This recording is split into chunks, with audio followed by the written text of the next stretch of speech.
Aujourd'hui, c'est un grand jour de partage et de discussion de notre projet commun.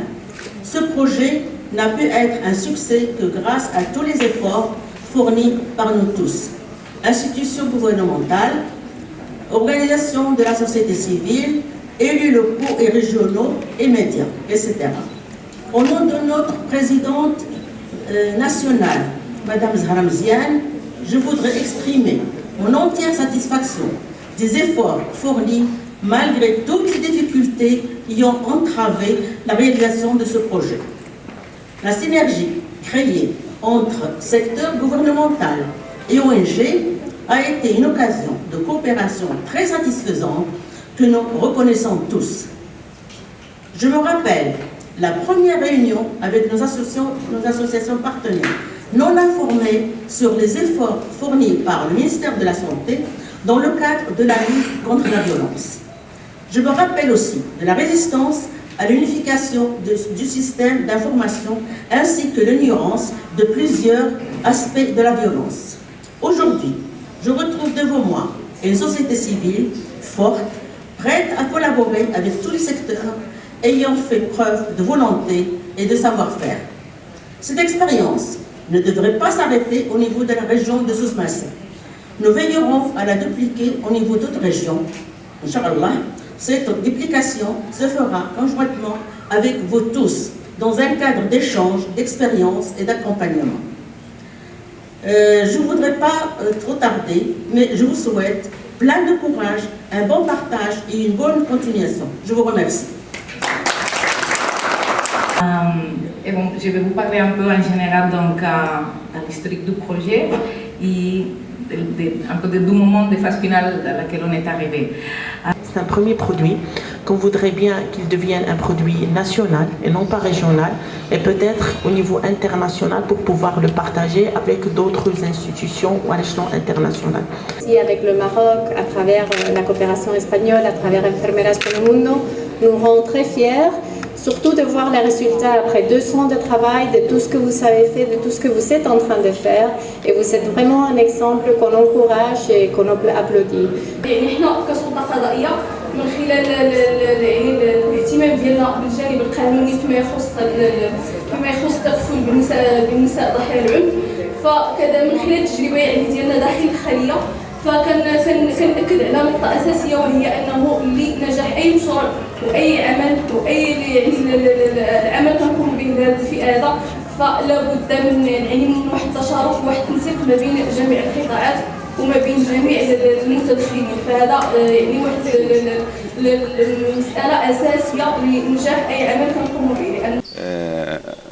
في إطار برنامج اللي احنا خدامين فيه مع جهة سوس اللي هو كيتعلق بالنهوض بالعنف ضد النساء في جهة سوس-مسا. من بين المسائل اللي احنا خدمنا عليهم واللي هي كانت مهمة بزاف هو أن النظام المعلوماتي اللي طورناه في الجمعية المغربية اللي هو كيخدم يعني مجموعة من الأشياء اللي الجمعيات كانوا كيستعملوهم يعني بطريقة يعني يدوية. يعني النظام المعلوماتي اللي هو جاء باش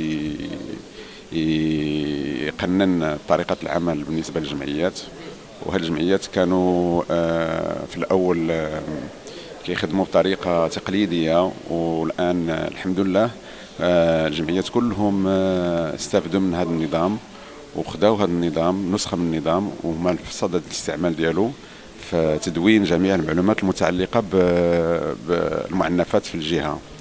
وخلال هاد الورشات اللي احنا قدمناهم يعني كانوا ورشات يعني 3 ورشات من فيها تكوينات وتمارين لاستعمال النظام.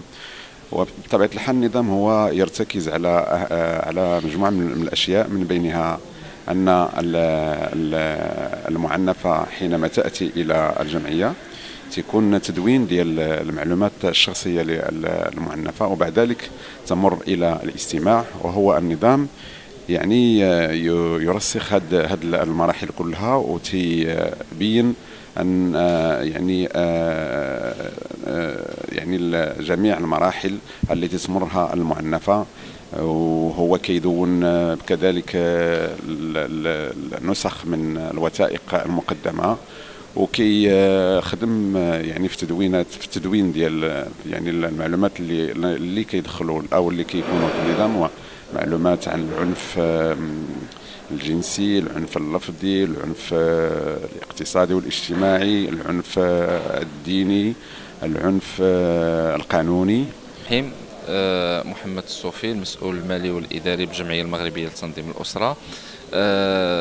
اليوم يعني كان النشاط من أجل واحد البارتاج مع مجموعة الشركاء اللي كانوا فعالين خلال فترة تنفيذ المشروع بالجهة ديال سوس ماسا. هذا المشروع اللي مبني على لا فيولونس على ليغار دي فام، لا فيولونس على ليغار دي فام. دونك النجاح اللي وصلنا له اليوم احنا كنفتخروا به جميعا، على اساس ان الجمعيه المغربيه لتنظيم الاسره والشركاء ديالها كانوا في المستوى الرفيع باش يكونوا مخرجات هذا المشروع، من بينهم واحد النظام اللي هو نظام الكتروني كيمكن للجمعيات من تجميع المعلومات، استغلالها ونشرها بطريقه فعاله دقيقه وتحسب لمجموعة الشركاء اللي هما تنتميوا للمجتمع المدني.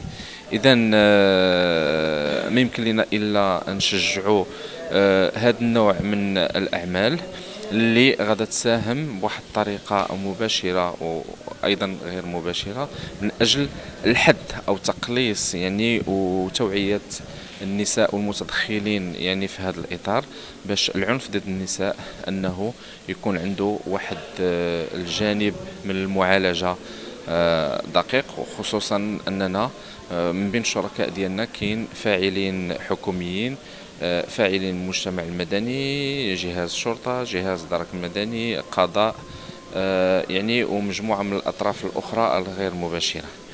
إذن كخلاصة كيمكن لي نقول بأن هذه التكوينات اللي حصلوا عليها هاد المستمعات يعني في مراكز الاستماع يعني على مجموعة من المستويات، المستوى البسيكولوجي أو السيكولوجي، على المستوى أيضا الحقوقي، المستوى القانوني والمستوى التقني. أنا كنسطر على هذه المسألة التقنية لأن يمكننا نديروا مجهودات كثيرة، ولكن إلا ما كانتش هذه المجهودات تختزل في واحد تجميع معلومات اللي هو دقيق، فغادي كاع الجهود اللي درنا ما غاديش تكون في المستوى الرفيع. وبهذه المناسبة كنشكر هذه المجموعة من الشركاء، وكنشكر هاد النساء اللي كانوا مجندات وملتزمات بالعمل والانتماء لهذا الصنف من العمل اللي هو بالدرجة الأولى عمل تطوعي، وعمل نقدروا نقولوا ما يمكن له إلا يؤدي بالنفع من أجل الحد من الظاهرة. وشكرا.